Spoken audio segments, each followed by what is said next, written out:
close, Will. Yes, I get the business reasons. Studios and networks already own the properties and viewers know the brands, which is important in a cluttered entertainment market.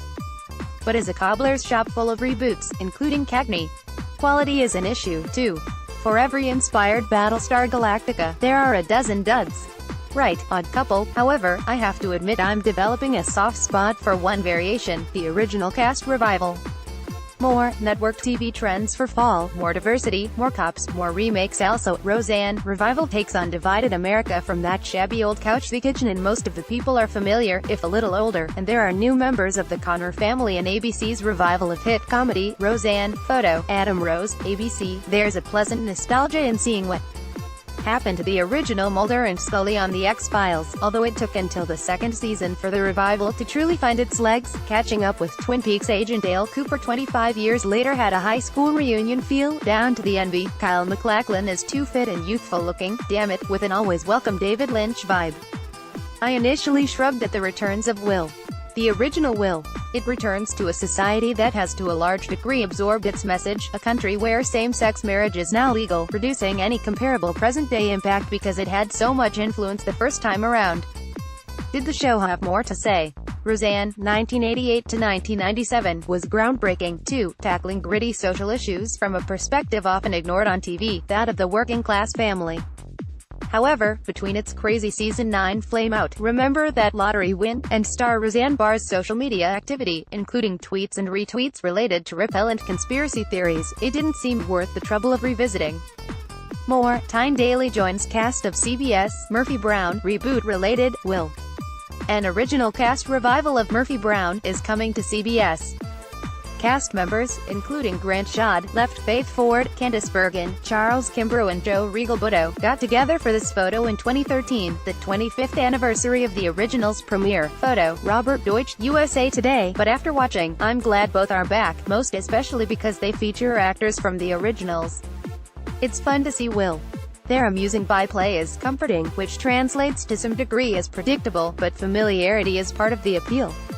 The passage of a decade allows for humorous perspective, too, as the characters are now more observers, sometimes wistful, of hip New York culture, rather than central players. That's fertile ground for comedy.